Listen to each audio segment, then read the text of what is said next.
자, 설원전 봅시다. 이 설원전 같은 경우에는 영웅의 일대기 따라가는 거라서 어? 되게 보편적이고 일반적인 구조 있어요. 우리가 흔히 생각할 수 있는 그런 구조고. 그 다음에 중간에 보시면 이제 변신 모티프 나오죠. 그 다음에 우리 본문에 그 장면이 나온 건 아니지만 어쨌든 이제 언급은 되니까 그 어느 산에 가서 누구를 만나서 훈련을 해라. 결국 이제 도술 부리고 막 이런 것도 나오는 거라서 전기적 요소도 있어요. 뒤쪽에 있어요. 맞아. 맞아. 전기적 요소도 들어가 있기 때문에 그것도 고려하시면 될 것 같고. 다만 이제 여기서 주의하셔야 될 내용이 뭐냐면 본문, 그러니까 요런 틀은 어쨌든 되게 단순해. 간단하고. 근데 본문 읽다가 우리가 순간적으로 착각하거나 잘못 이해하고 넘어갈 수 있는 부분들이 좀 있어요. 그래가지고 그런 부분들을 조금 잡아서 정확하게 좀 보고 넘어가는 게 필요하다. 해서 본문에서 그런 내용들 위주로 가겠습니다. 차설 이런 거는 그냥 보시면 되고요. 자, 진숙인, 얘가 이제 악인이죠. 진숙인, 악인입니다, 악인. 뭐, 굳이 어떤 인물인지까지 얘기하자면은 아버지가 첩으로 들였던 인물. 괜찮습니까?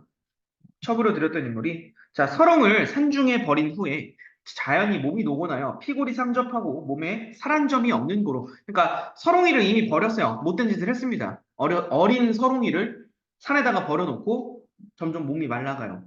그러니까 점쟁이를 불렀죠. 자, 자식 같은 사람을 이게 누구겠어? 서롱이겠지. 자식 같은 사람을 산중에 버리니 그것이 원혼이 되어 부인의 일신이 어찌 편하겠습니까? 그런 일이 있거든 원혼을 착실히 풀어주시면 몸도 자연히 편해지고 죽기도 면할 것입니다. 라고 말하면서 아, 부인이 이 말을 듣고는 설용의 원기로구나 라고 얘기를 하죠. 그럼 이거는 결과적으로 점쟁이의 말을 믿은 거예요. 괜찮습니까?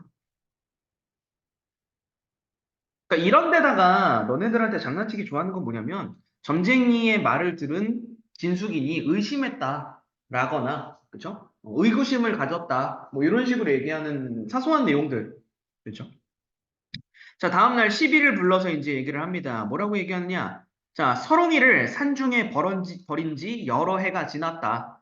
굶어도 죽었을 것이요. 얼어도 죽었을 것이니. 죽었을 거라고 지금 예상하는 거죠. 서롱이는 죽었을 것이다. 근데 대신에 여기 좀 주의하세요. 제 죄는 만사무석이라. 산중에 썩어도 아깝지 아니하지만 요거 있죠. 제 죄라고 하는 거 있죠. 제 죄. 이거 잘 읽으셔야 돼요. 이게 내가 지은 죄가 아니야. 서롱이가 죄가 있다. 라고 얘기하는 거예요. 그러니까 서롱이가 산에 버려져서 죽임을 당한 게 서롱이의 잘못 때문이다. 자신의 죄를 반성한다고 하면 큰일 납니다, 이거. 괜찮습니까? 자신의 잘못을 반성한다. 아는 이거라고. 그렇죠? 이게 조금 잘못 읽기 좋은 부분 중 첫 번째입니다. 그렇죠? 그러면서 썩어도 아깝지 아니하지만 처사의 고륙이므로 여기서 말하는 처사가 이제 서롱이 아버지. 그렇죠? 어, 고륙이므로 뼈나 찾아다가 제 부친의 묘 아래 묻어주라라고 얘기하는데 여기도 마찬가지. 뼈나 찾아서 묻어주라라고 이야기하는 게 서롱이를 안타깝게 여겨서 참회를 한다거나 반성을 한다거나 이런 게 절대 아니다. 무엇 때문이다? 자신의 안위를 위한 것이다. 됐죠? 그러니까 이런 데다가 이제 앞뒤로 살을 붙여서 장난치기가 참 좋습니다. 그렇죠? 점쟁이의 말을 들은 진숙이는 자신의 죄를 참회하며 서롱이를 찾으라 보냈다. 뭐 이런 식으로 얘기할 수 있는 거죠. 아닌 거죠. 뒤에 갑시다. 자, 12 온심이가 명령에 따라서 흑운산 당월굴 아래 내려가니 뼈가 한 개도 없어요. 음. 그러니까 마음에 생각하되 짐승한테 잡아먹혔나 보다. 근데 울음소리가 들려요. 쫓아가니까 과연 아이가 바위 위에 앉아 울고 있거늘 이 아이가 서롱이다. 뭐 이건 어렵지 않죠. 서롱이를 찾았습니다. 그 아이를 달래서 물어봐요. 뭐라고 물어보느냐?